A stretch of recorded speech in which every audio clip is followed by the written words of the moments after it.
Hey guys, and welcome back to another video. I hope you are all doing well. Just a quick video from me today about an effect I use a lot of the time for woodland images, and you'd have probably heard a lot of people talking about this effect before. I've done a video on it before as well, but I wanted to update the video that I have done and do another one for you because I've had quite a lot of questions recently on how I do this effect. So this effect is called the Orton Effect. So you can use it with woodland images, you can use it with sunrise, sunset images, and it just helps give that nice mystical glow, especially when you've got bright sunrises and that sort of scene, and also when you've got intimate woodland images with a lot going on and you've got foggy scenes. You can add an Orton effect, just drop off the background and really make it feel a lot more mystical and ethereal, and it just gives a lot more of a professional looking image. So this is an image I took the other day at Wood. This is a perfect example of where I'd like to add an Orton effect to just drop off the background and make it just drop off into just mystical mysteriousness, if that makes any sense. So we're in Photoshop now. I've done a basic edit in Lightroom, and now I'm going to add an Orton effect to help this image along, and then I'll finish off my edit in Photoshop. So first things first, you just need to create a new layer. So just press Command J on your keyboard, or just go down here and add a new layer, and this just copies the layer that we have.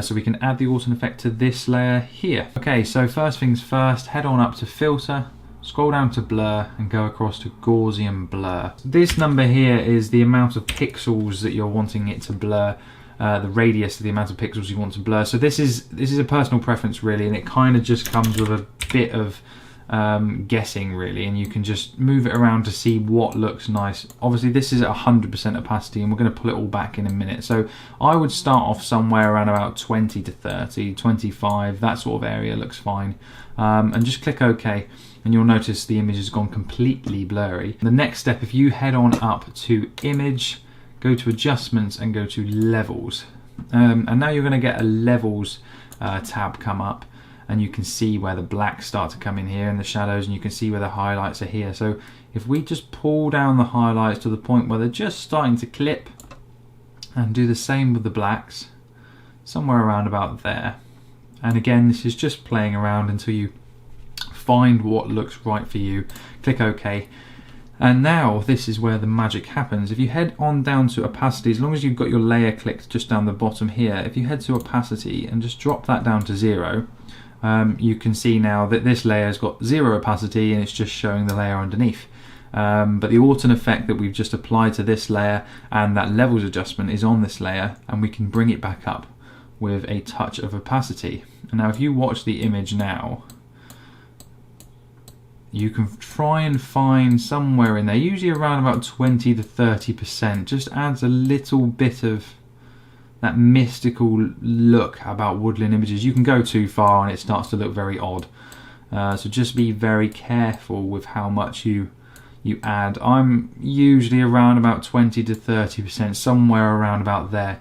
And you can see it's very, very minimal. It doesn't do a massive deal, but it really, really does come across in an image there. When I toggle it, you can see how much of a difference it makes. So this is where I wouldn't necessarily want it to be on all of the image. I don't really want it to be on these mossy rocks and boulders down here. I don't want it to be on this tree. I want this tree to be as sharp as it can be. I just want it to drop off into the background just naturally and just add a little bit of a mystical feel back there. So this is where I would add a layer mask to that image and just invert it. So now it's completely invisible again. And now take a brush, so press B on your keyboard, and I like to have full opacity and quite a low flow, somewhere around about 5, 6, 7, 8, 9, that sort of area. A reasonably big brush. Make sure that your paint is selected to white over on the side here, and we are going to paint in that Orton effect where we want it. And it's quite easy to just take it out as well. So I'm just going to start off with a really, really big brush in the background, right up at the top here, and paint in where I want it and how much I want as well.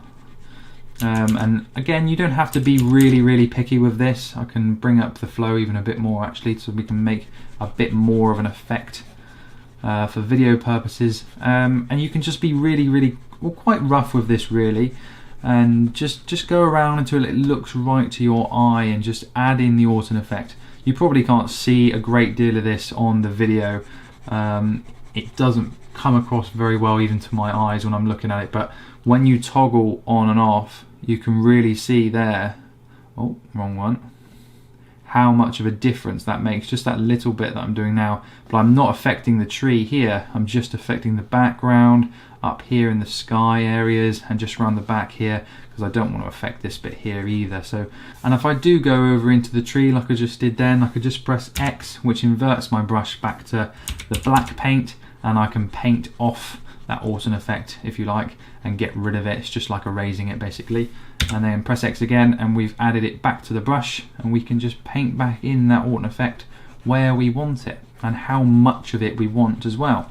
So I want a little bit here in the foreground, just a little bit just to drop off, but mainly in the background there to just add that mystical feel.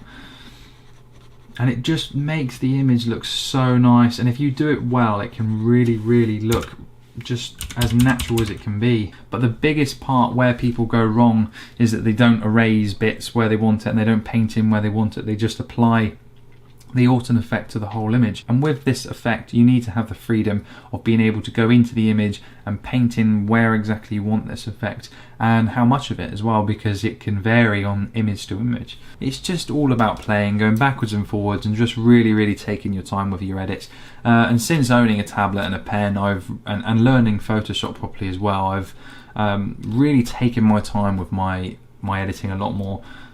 We take our time out in the field with our cameras and making sure that we get it right, and it's only fair really that we give our images the chance to sit with us how we see them out in the field. So I try and take as long when I'm editing as I did when I'm out there in the field. It just really comes across in your work when you take your time. So I hope this has helped you guys out, and if you haven't subscribed to my channel already, please do consider clicking subscribe below, give us a like, tell us what you think down in the comments, and I'll see you guys in the next one.